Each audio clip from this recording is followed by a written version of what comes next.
If it's Thursday, the White House announces that Israel has agreed to daily 4-hour humanitarian pauses in Gaza, as President Biden expresses new frustrations with Prime Minister Netanyahu amid growing pressure for a more sustained ceasefire. Plus, how last night 5 Republican debate contestants struggled to confront the party's growing problem on the issue of abortion and the field's absent but still dominant frontrunner, former President Trump. And just breaking, moderate Democratic Senator Joe Manchin announces he will not run for re-election, dealing a blow to Democrats' hope to hold the Senate and renewing speculation he could run for president.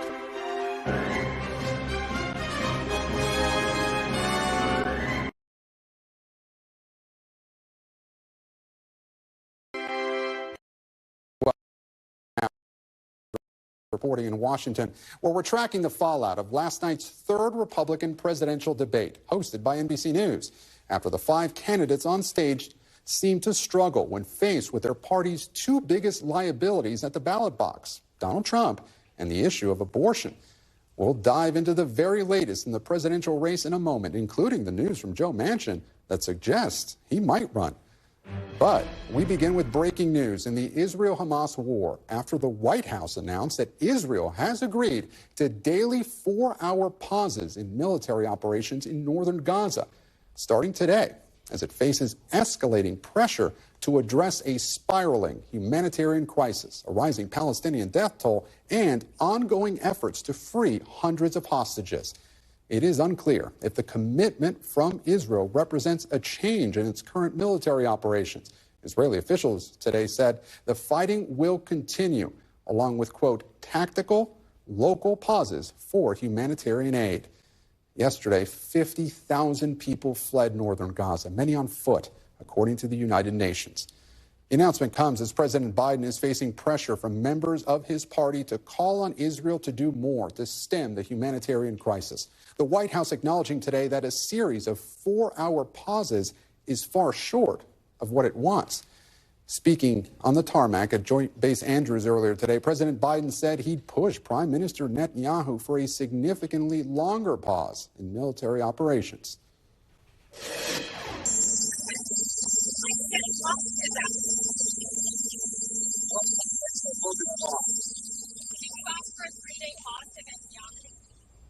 And despite frustrations with Prime Minister Netanyahu, the president expressed optimism about the state of hostage talks, telling reporters, quote, things are moving along.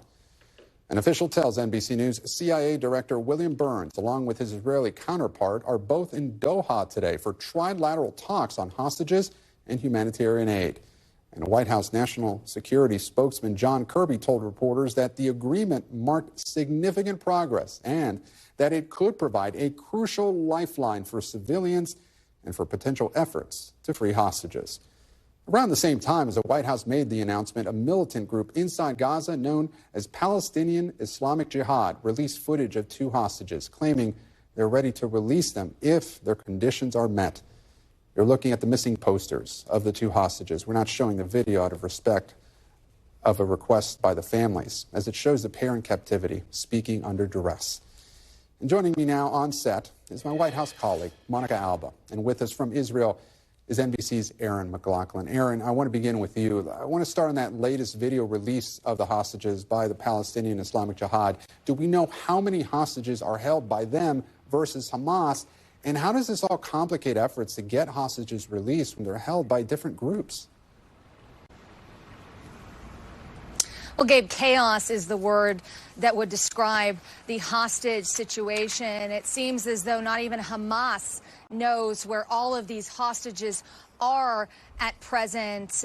2 diplomats familiar with the ongoing negotiations that are being mediated between Israel, the United States, and Qatar have said that this negotiation is ongoing. It's reaching potentially a critical point. And what's on the table being discussed right now is a potential 1 to 3 day pause in order to allow a small number of hostages to be released, 10 to 15 hostages. And the thinking, according to this diplomat, is that that pause is necessary in part to allow Hamas to figure out where all of these hostages are to secure the future release of hostages. Now, Israel is adamant that there will be no ceasefire unless all 239 hostages are let go. But it seems at some points Israel is trying to understand the magnitude of this situation. Only recently, some of the families have been notified that their loved ones previously thought dead are in fact potentially kidnapped in Gaza. I was speaking to Thomas Hand, his 8-year-old daughter. He was separated from her on the day of October 7th when Hamas stormed his kibbutz. He was told that she was dead. Weeks later, Israeli military notified him that they had reason to believe that she was taken to Gaza. I asked him at this point, does he have proof of life? Take a listen to what he had to say. Has there been any proof of life? No. I've asked the Red Cross for proof of life. But there's been nothing? No proof of life. But you feel that she's alive? Of course, yeah. The evidence that I've got is enough to tell me that she is alive. And so many of the hostage families are in a very similar situation. They don't have proof of life. They don't know where their loved ones are, Gabe. And Aaron, on these 4-hour pauses, how new of a policy is this? There have been similar humanitarian corridors opened before, but what changes here? Is this really about semantics, a ceasefire versus humanitarian pause? What's going on here? Well, this seems like a formalization and an expansion even of Israel's current policy. Since November 5th, Israel has been opening up a humanitarian window, a 4-hour window to facilitate the evacuation of Palestinians from the northern part of Gaza, where they're going to be concentrating most of the fighting, to the southern part of Gaza. There was 50,000 Palestinians, according to the United Nations, evacuated just yesterday. What John Kirby from the NSC announced today is that they were going to formalize that, add to that a 3-hour window prior to the 4-hour corridor to allow Palestinians to be notified of where and when this window was taking place, and also open up a second corridor along the coastline. The thinking being is the corridor could help not only get Palestinians out, but also get badly needed humanitarian aid back in. Israel, for its part, is being very tight-lipped on the details of this. We put the question to the Israeli Prime Minister's office asking about this announcement coming from the White House today, and they simply reiterated the line that there will be no ceasefire until all 239 hostages are released. Gabe. Aaron McLaughlin, live for us in Israel. Aaron, thank you. And I want to turn now to our White House correspondent, Monica Alba, here on set with me. Monica, why did we first hear about this pause from the White House and not the Israelis? It was significant that that is how the news came, Gabe, and that then we learned that this was something that had been happening already, but that the Israeli Defense Forces hadn't been advertising in the same way that the White House came out today very clearly in a way that signals to us was a way to pressure and let the global community know about why these humanitarian pauses are important in terms of trying to have these hostage recovery conversations, but also to try to allow civilians safe passage from the northern part of Gaza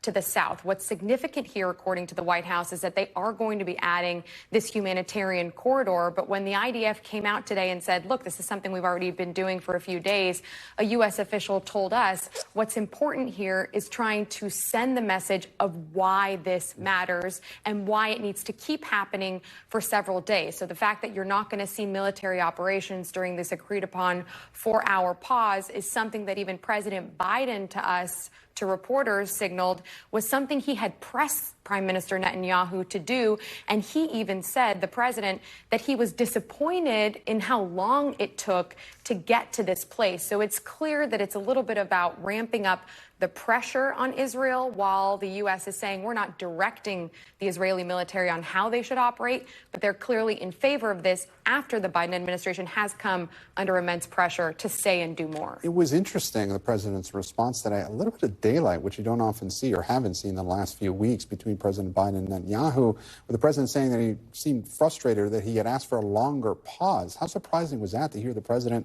speak so plainly? We know that the two have spoken something like 11 times over the course of this month-long conflict. It's clearly been a relationship where they have been constantly in touch, where we knew when President Biden went to Israel in those early days of the war, this had been a complete standing and show of support with Israel. But in recent days, there has been this shift that has been clear, with the president being a little bit more honest and candid, it seems, from the White House approach about what he hopes Israel will do, even if they're not doing it. So this pressure is something that the president and his top aides have ramped up a little bit. Secretary Blinken delivering that in person as well when he was in the region. And we do know privately that some senior administration officials are worried that even though this public display of support and what they've asked the Israelis to do hasn't always panned out with what the U.S. would like to see in the long run, that could end up backfiring on the president. And we started to see a little bit of that play out today. Monica Alba, our White House correspondent, thank you so much for joining us here on set, Monica.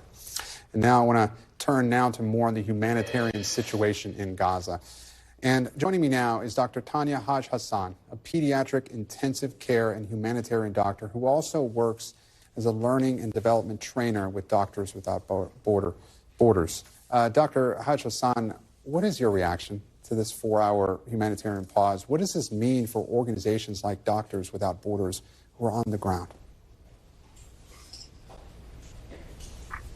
I mean, I've been repeating this from the beginning. A humanitarian pause doesn't make sense in the gravity of what's happening at the moment on the ground.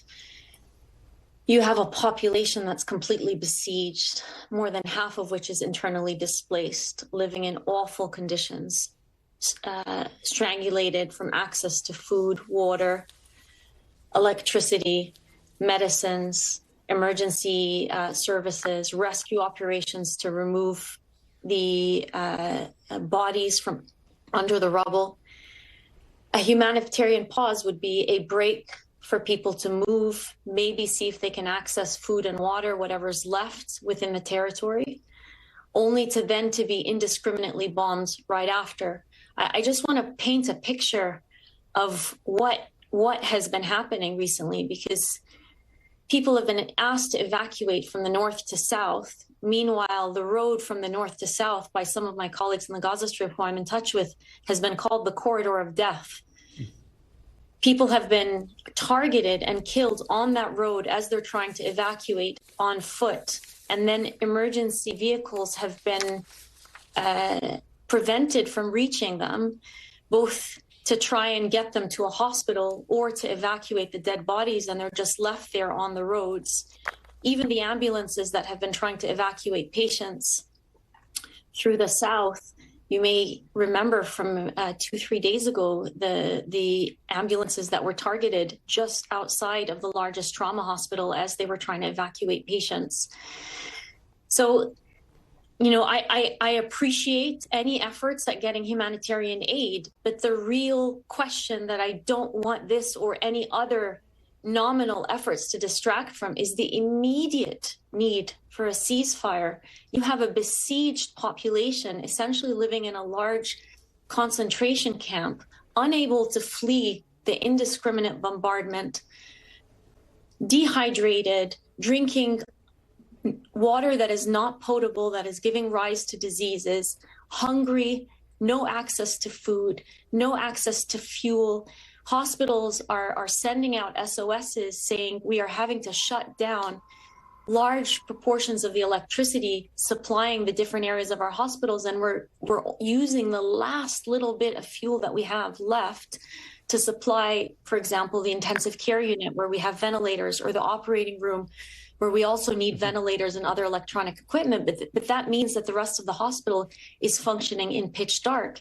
And when that last bit of fuel runs out, you'll be left with a situation where these patients on ventilators are sentenced to death. Solar panels that were providing a small proportion of that energy were also targeted. So you are having a population that is being stripped from all the things that are indispensable to life, and And the hospitals that they turn to in moments of distress, both for shelter and for medical aid and for where all of the injuries are being taken, are being systematically targeted. Over the course of the last 3 to 4 days, there have been at least 7 hospitals in the Gaza Strip that have been targeted by Israeli forces. These are functioning hospitals with thousands of patients receiving care, and with colleagues who I know personally who are just like me, doing their job, dedicating their lives to caring for patients who are now fearing for their own lives. We have had 3 doctors killed in the last 24 hours. One of them was someone I knew personally. It was one of my previous students. Him and his entire family were killed. His 2 brothers were out trying to search for food at the time that their apartment building was targeted by Israeli airstrikes. They were all, the 6-story building collapsed. They were all under the rubble. Emergency services couldn't get to them. The brothers came back, tried to pull the bodies of their family out from under the rubble, and were killed while trying to pull their family out of the rubble. This is an entire family, and this isn't new. Entire families, civilian families, are being wiped off the civil registry. Doctor, I can't imagine how difficult this must be to take in, and I'm sure you're hearing from your doctors there on the ground. I want to bring up one last thing that the White House said today. That they said that their goal is to get 150 humanitarian aid trucks into Gaza each day. Is that enough? Absolutely not. Gaza has been under siege for 16 years. On a normal day, so a besieged day prior to October 7th, they were requiring about 500 trucks of aid, of food, medicines, water. Now you're talking about a population that has been completely blocked off for an entire month. They need unhindered humanitarian corridors, and anything less than that is a smokescreen. It's a drop in the ocean. It's nominal compared to what is needed. I cannot begin to stress. I mean, I'm sure you hear desperation in my voice. I'm sure you've heard desperation in the voice of every humanitarian if you've had others on the show. I cannot begin to express the catastrophe that is happening there. It is the massacre of an entire civilian population and a killing of an entire civilian population in 1,001 ways. There are over 4,000 children who have been accounted for as dead, and over 1,300 whose bodies are still trapped under the rubble, and so they cannot even account for them in that statistic. So you're talking about more than 5,000 children, more than 10,000 human lives killed in the matter of 1 month. That's more than the Ukraine war. That is more than, and you've probably seen the reports from Save the Children. That is a higher child death toll than the annual collective death toll of children in any conflict in the world since 2019. This has to stop. Dr. Tanya Haj-Hassan, thank you so much for your time and for your perspective. I'm sorry, we'll have to leave it there. And we should point out that the Israeli military says that it has been targeting only targets related to Hamas. Still such a difficult situation for those doctors and civilians on the ground as well.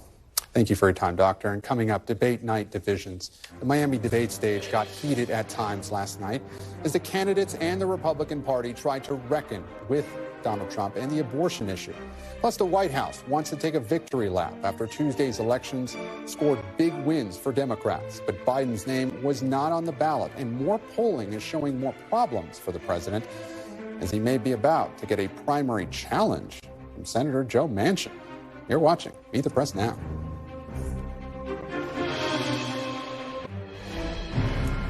And welcome back. Democrats' efforts to retain control of the Senate next year just took a major hit, with West Virginia Senator Joe Manchin announcing today he will not seek re-election. He made the surprising announcement just a few hours ago in a video that not so subtly hinted that the senator might have bigger aspirations for 2024. What I will be doing is traveling the country and speaking out to see if there is an interest in creating a movement to mobilize the middle and bring Americans together.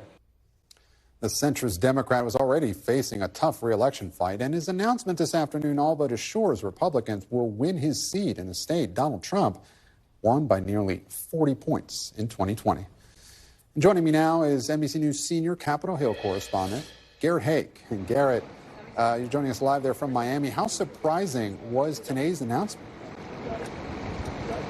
Well, only in the timing, Gabe. I mean, I think this has been widely considered to be a possibility or even a likelihood by Senate Republicans and Senate Democrats alike, as well as all of us sort of professional Manchin watchers who've been wondering about his political future for quite some time. When you talk to people close to Manchin or people who've been watching his race, they say he hadn't been taking the necessary steps you might expect to prepare for a brutal Senate reelection race in a presidential year. It was more of a question of what he would do instead of running for Senate, a question we still don't have a good answer to. And how devastating is this news to Senate Democrats, Garrett? Well, look, it's huge. I mean, holding on to West Virginia was always going to be a long shot, but Joe Manchin was probably the only person who could make it even reasonably competitive. Now, if you take that seat off the board, Republicans have to pick up one other Senate seat on a map that is incredibly favorable to them to take control of the upper chamber. They could do it in Ohio. They could do it in Michigan or Pennsylvania. They could do it in Montana, another heavily Donald Trump state with a moderate senator just barely trying to hang on. It's the kind of map you would really have to see sort of a complete collapse of the Republican Senate apparatus on election night next year to have serious problems. Is that possible? Yes. Have they done it before? Yes. But should Republicans be considered the strong favorites to take the Senate next year? I think the answer to that is also yes. Garrett, thanks. Stick around, though. We're going to turn now to last night's Republican debate there in Miami, where 5 presidential hopefuls argued they are the candidate that will right the ship for both the country and the Republican Party, even as former President Trump maintains a commanding lead over the field. Candidates were mostly cautious in their criticisms of the former president, attacking him just 9 times over the course of 2 hours. Here's Nikki Haley and Ron DeSantis, who are both vying to become the field's main Trump rival. He owes it to you to be on this stage and explain why he should get another chance. He should explain why he didn't have Mexico pay for the border wall. He should explain why he racked up so much debt. He should explain why he didn't drain the swamp. And he said Republicans were going to get tired of winning. Well, we saw last night. I can tell you that I think he was the right president at the right time. I don't think he's the right president now. I think that he put us $8 trillion in debt, and our kids are never going to forgive us for that.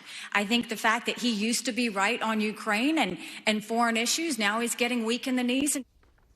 And Trump was once again not on the stage for the debate. Instead, the frontrunner held a rally just a few miles down the road in Hialeah. Now, Garrett once again with us, and Shaq Brewster also joining us from Des Moines, Iowa, after he attended a watch party with voters in that state last night. And Garrett, I want to go back to you. We heard the candidates stick to their standard lines on key issues like abortion and former President Trump last night. But what did last night tell us about the path forward for the Republican Party overall in this race?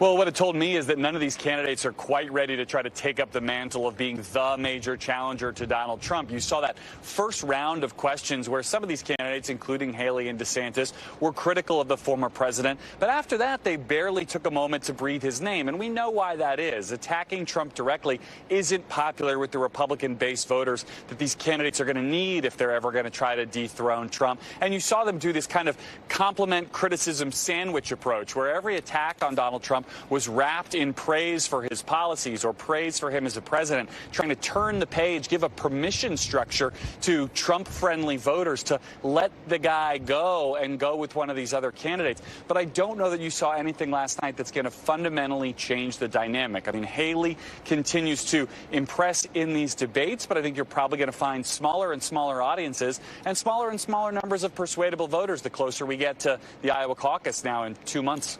Garrett, DeSantis and all of them really, except perhaps, Christie, have been trying to walk this fine line since the start of the campaign. They don't want to offend the Trump voter. Right. Where does that get them? Is that going to be something that they will eventually change? Or it sounds like DeSantis doesn't want to do that, but where does that leave them? Yeah, whether they admit it or not, kind of all of these candidates are facing a strategy, except for Christie, where they're hoping somebody else takes Donald Trump down a peg, right? There are ways for them to elevate themselves. There are ways for them to elevate themselves in contrast to the other non-Trump candidates. But everybody has a strategy with a giant Trump-shaped hole in it. Something has to make him smaller or make him go away. It's clear that in a primary, the indictments haven't done it. The legal troubles haven't done it. Even the distraction of having to go to court every day in New York, which I do think has taken some speed off Trump's fastball politically over the last couple of weeks, doesn't seem to be doing that job. Unless and until any of these candidates get serious about really trying to bring Trump down within the Republican base that loves him so much, nothing's going to change this dynamic. And I'm hearing it from voters, this kind of acknowledgement that whether they like it or not, Trump may be inevitable. A lot of the base voters like it, but there's plenty of voters out there who will grudgingly vote for Trump against Joe Biden, but don't want to end up in that space, and they're staring it in the face with just not that much time left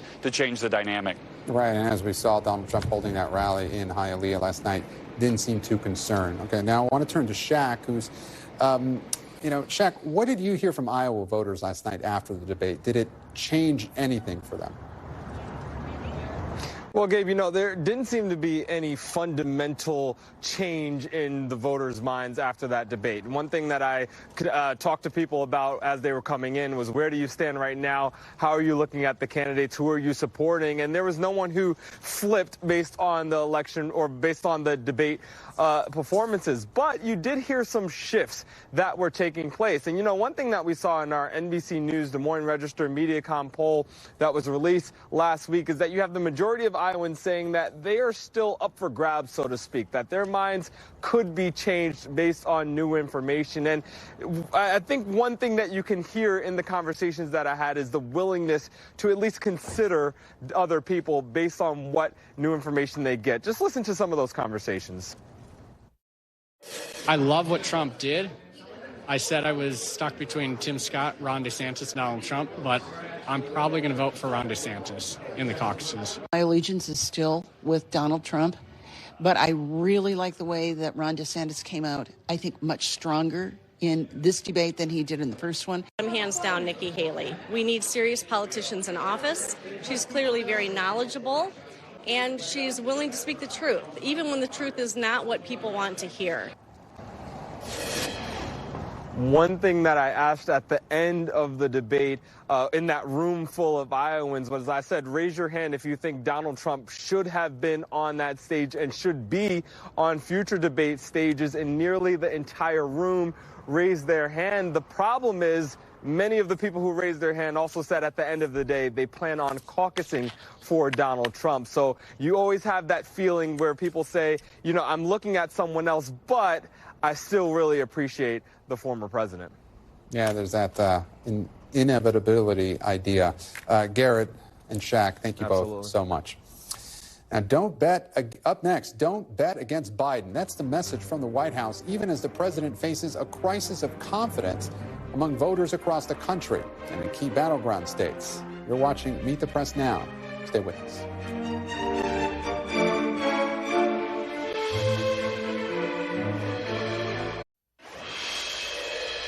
And welcome back. It's been an eventful week in politics with an election, a debate, a shakeup in the 2024 Senate map, and more.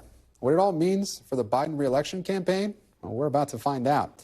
It comes as at least 3 polls this week show President Biden trailing the former president in a hypothetical matchup.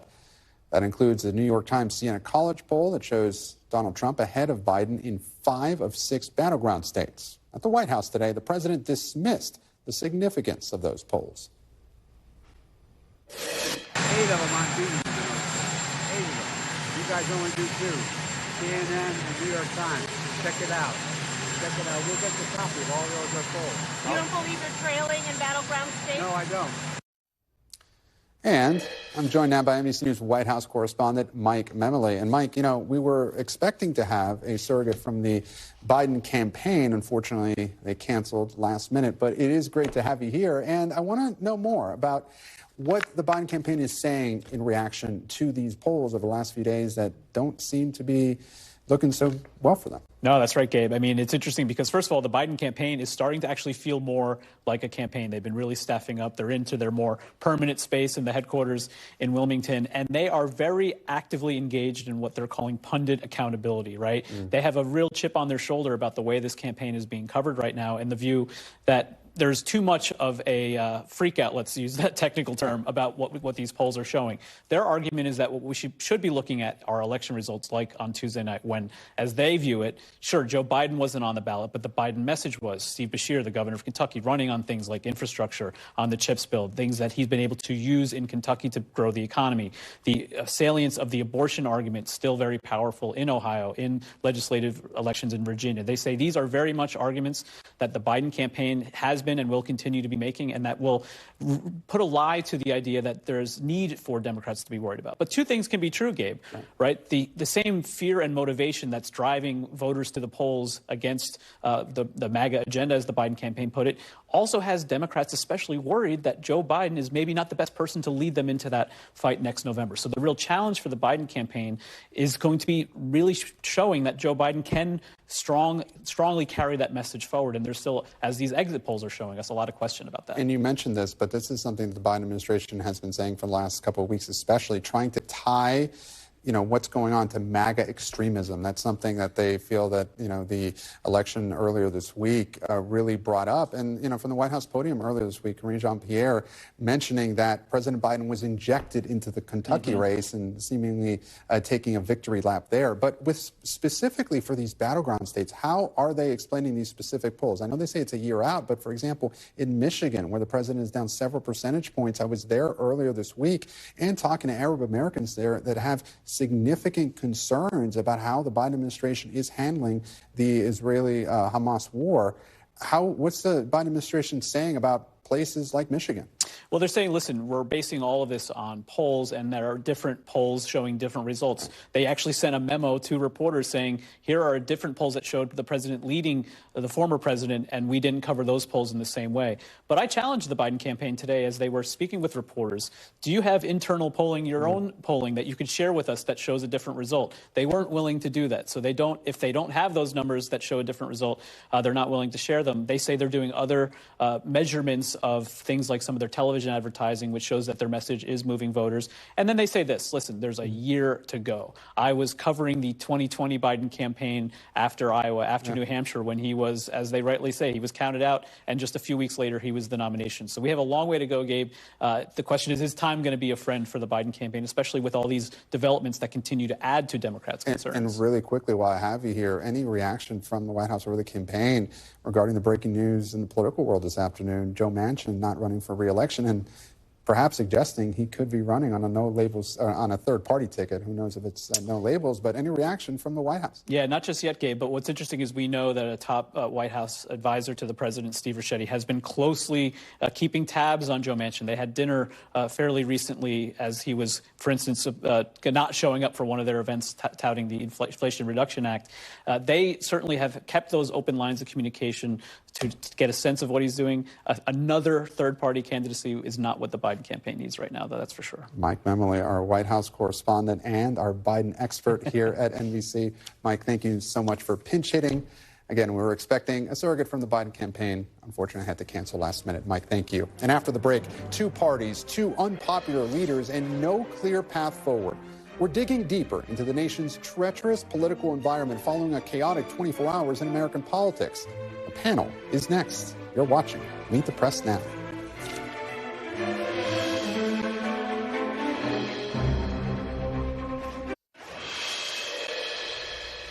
Welcome back. Republicans are once again grappling with the party position on abortion as the issue drove Democrats to the polls in key races in Ohio and Virginia this week. The party's struggle arguably on full display when Republican presidential candidates were asked about the issue. You got to do a better job on these referenda. I think of all the stuff that's happened to the pro-life cause, they have been caught flat-footed on these referenda. It's back to that Republican culture of losing. The Republicans did not have an alternative amendment or vision on the table. Let's find consensus. Let's agree on how we can ban late-term abortions. Let's make sure we encourage adoptions and good quality adoptions. This is an issue that should be decided in each state. I would challenge both Nikki and Ron to join me at a 15-week limit. It is in our nation's best interest. And joining me now is my panel. NBC News senior national political reporter Sahil Kapur, Stephanie Schriock, senior advisor at the Strategic Victory Fund and former president of Emily's List, and Danielle Pletka, senior fellow at the American Enterprise Institute and an NBC News contributor. Thank you so much for joining us here on Meet the Press Now. Sahil, I want to start with you. Big takeaways from the debate. Yeah, I mean, the abortion question was very revealing. We saw a little bit of a split among the candidates. Nikki Haley was trying to take the more compassionate position, saying can't be judgmental toward people who have a different view. And she did end up saying she would sign whatever ban that Congress passes. That's where they do agree. There is a desire to have a federal restriction on abortion. And then you heard Ron DeSantis point out accurately that the pro-life movement has been caught flat-footed when it comes to these referenda. And this is where I think Republicans are panicking a little bit. There's been alarm after every off-year election where this has gone poorly. Now you have the National Republican Senatorial Committee encouraging candidates to not only come out against a national abortion ban, but to actively campaign on it. They say they need to put money behind it in TV ads, put it in speeches, because they worry that the term pro-life now codes to a lot of voters as them wanting to ban abortion across the board. It's stunning. 17 months after that decision in Dobbs. The dog that caught the car still doesn't know what to do. Well, Stephanie, I want to bring you in on this point. It appears to be a winning issue for Democrats, abortion. Can Democrats ride this through 2024? Well, I hate the idea of riding an issue of freedom and a right that was taken away by this Trump court, which is really the problem that the Republicans have right now.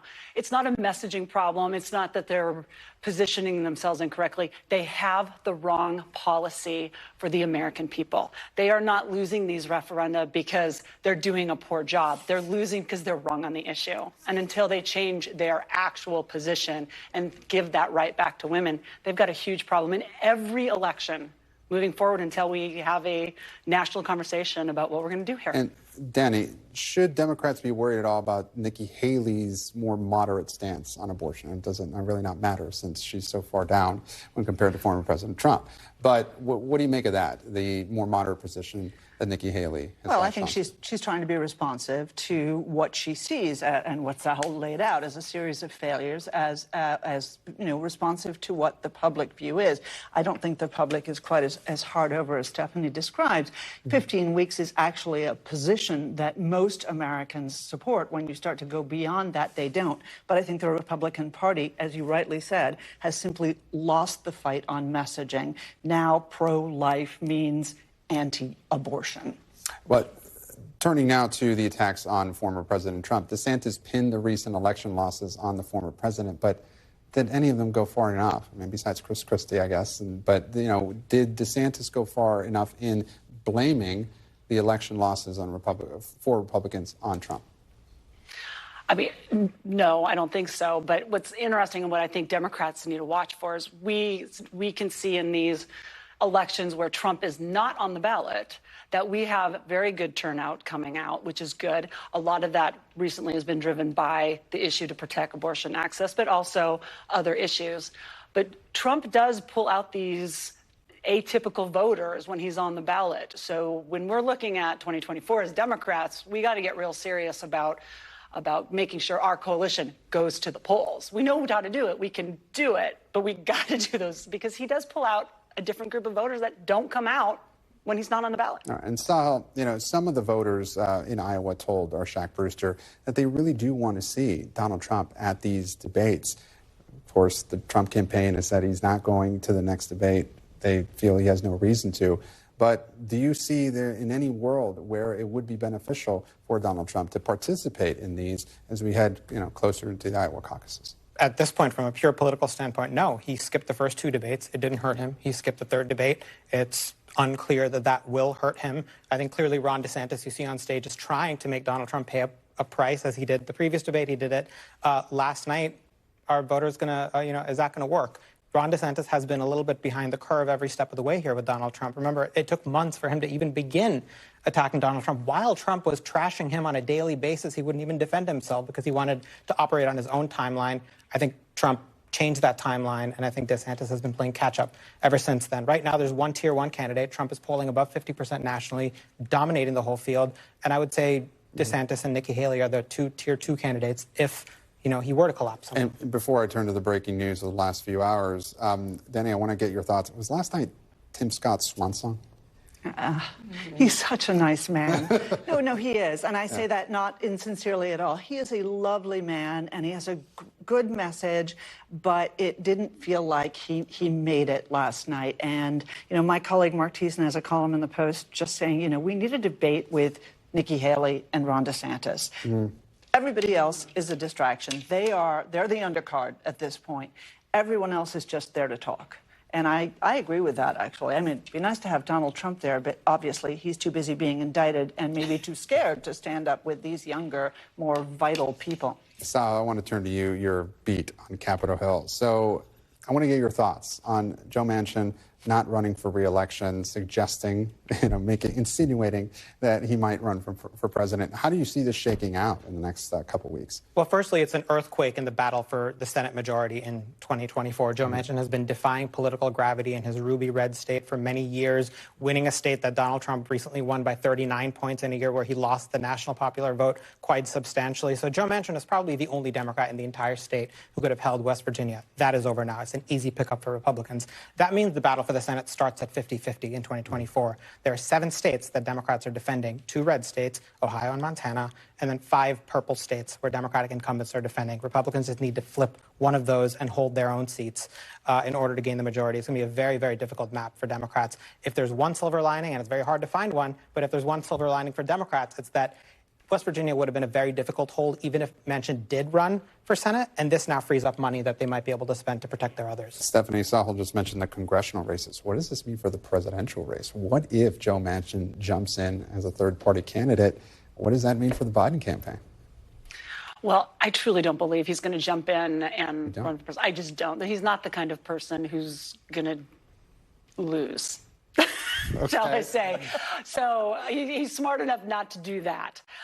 What I will say, though, is all of this conversation about the No Labels Party and these other potential third parties that are looking for candidates, we have to be very well aware that that means they're going to probably pull from Joe Biden, and it is not a good thing. And so we are all hoping that they don't find any decent people to run on that No Labels Party, because we think it's literally just going to elect Donald Trump. And I don't think that's really where the majority of the country is.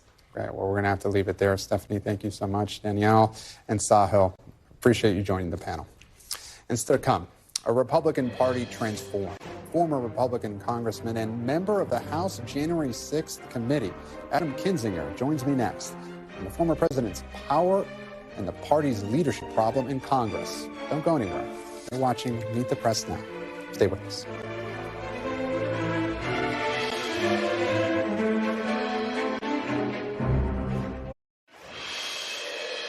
I think Washington, there's no doubt that it's broken. There's no doubt that there's, it's become personal. It's become vitriolic and acidic. People need to work together. We need to have these discussions. And I think the American people would be pretty impressed with the kind of discussions that, frankly, Republicans and Democrats have. We get along behind the scenes, And welcome back. That was then freshman Congressman Adam Kinzinger in his first appearance on Meet the Press over a decade ago on the biggest crisis facing Congress back then. Negotiations on raising the debt ceiling. But those concerns about vitriol and dysfunction in Washington were before Donald Trump ran for president. And joining me now is former Republican Congressman from Illinois, Adam Kinzinger. He was one of the only 2 Republicans to serve on the January 6th committee. And he's out with a new book, Renegade, Defending Democracy and Liberty in Our Divided Country. And in that book, he mentions his first appearance on Meet the Press. Congressman, thank you so much for joining us. And look, first of all, I want to start. What was it like to hear your comments on Meet the Press more than a decade ago? What has changed? Oh, if I could go back and talk to that kid and tell him what the next 12 years was going to be like. Look, You know, a lot's changed. I mean, back when I was a freshman, you could talk to Democrats. Republicans had our internal disagreements, but, everybody still kind of at least gave lip service to governing. And that's changed. It's turned into like, how do we make the other side angry? How do we demonize the other side? And the most important thing has become fundraising. So it's a real concern. Of course, Donald Trump popping into the scene and becoming a party unmoored to the truth is not anything I had in my prediction list. That's for sure. Well, Congressman, on that point, last night's debate didn't seem to change the status quo. Mr. Trump remains the front runner. Do any of the candidates on that stage have a path to the nomination? Well, I mean, it's obviously really tough, particularly when nobody takes on the front runner. I mean, I didn't hear many compelling reasons to not vote for Donald Trump. I mean, I could tell you many, but I didn't hear it from them. I think, look, obviously Nikki Haley is surging and there's a lot of eyes on her. Is she able to consolidate as people drop out? But I think it would be kind of simplistic to say that, okay, let's say DeSantis drops out, that 18% is going to go to Haley. I think it actually gets split. So as of now, I would say nothing changes. Of course, it's a year where Donald Trump is going to be facing justice, and that could make some changes around the margins. Is there any candidate on that stage that you would support? I like Chris Christie. I would support Chris Christie because he's telling the truth. And I think, for me, anybody that tells the truth, that's important at this moment. But, he's got obviously a pretty tough road to get there. But after last night's debate and also after Tuesday's election, Republicans still don't have an answer on the abortion issue. Nikki Haley is calling for a consensus position, but what does that look like? Well, yeah, I mean, they don't know. It's like the dog that caught the car. Say, we want to return this to the states. I think at that point, it's like, okay, then just leave it to the states and actually focus now on what I would call like kind of pro-adoption policies, maybe federally, flaming type stuff. That can be where the federal Republican Party should focus, but they can't help themselves.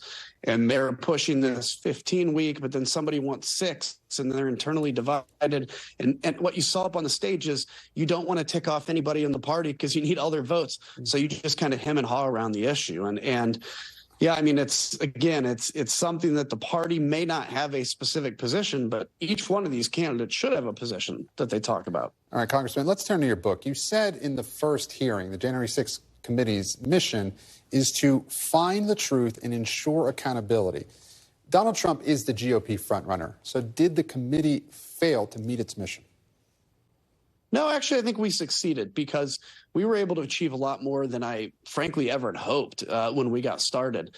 I think the DOJ's investigation is not just largely, I think it's solely because of the work that the January 6th committee was able to do.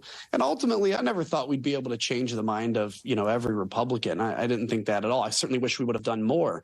But I think in 5 or 10 years, there's not going to be a single person, this is just my prediction, in America that will ever admit they were a Trump supporter, because I think once this emotion's gone and this election passes, people are going to wake up. They have to. I hope they do. Wake up to just how bad it had gotten.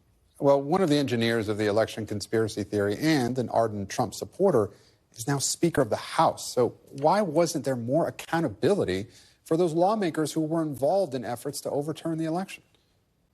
Well, we certainly tried from our end. We tried to even just do basic subpoenas, and they refused. And we knew that by the time we would take that, we were very limited on time, obviously. And by the time we would take that to the courts would very much demur and say that, okay, well, this is an internal House matter. And so there's only so much effort you can make. But now as they subpoena people need to be aware that they rejected theirs. Now, Mike Johnson wasn't one of them, but he actually, if you look back during the intervening time between the election and January 6th, almost 90% of the arguments that anybody cites that has to do with Constitution were made by Mike Johnson. As a constitutional lawyer, he twisted these arguments into a constitutional argument, which was complete garbage, by the way. And I thought it was amazing to watch the split screen of Jenna Ellis tearfully admitting she lied to the American people about the election, while also seeing that the barrier to entry to be a legitimate speaker candidate was you have to continue to lie about the election. And Congressman, the New York Times called your book a campaign book in search of a campaign. Now, earlier this year, you ruled out a 2024 run for president. Is that still your position? And would you consider running on a no labels ticket? No, I have no intention of running in 2024. I'd never rule out something like 2028 because, who knows? It's a lot of time. I'm not doing any of this as any desire to ever get into public office again. I just know that, that itch could easily come back. I just think people need to hear the truth. People, we're all cynical about politicians, and we should be because they've earned that. But my grand scheme isn't to plan some grand scheme. It's just to get out there and tell people, like, we've got a correct course right here. And particularly the GOP, it's very sick, and it's going to take some time to get back on course. No Kinzinger Manchin unity ticket? Nope, definitely not. Former Congressman Adam Kinzinger, author of the new book, Renegade. Thank you so much for your time. Of course, you bet. And that does it for us this hour. Kristen and Welker will be back tomorrow with more Meet the Press Now. I'm Gabe Gutierrez. NBC News Now coverage continues with Hallie Jackson right now. Thanks for watching. Stay updated about breaking news and top stories on the NBC News app or follow us on social media.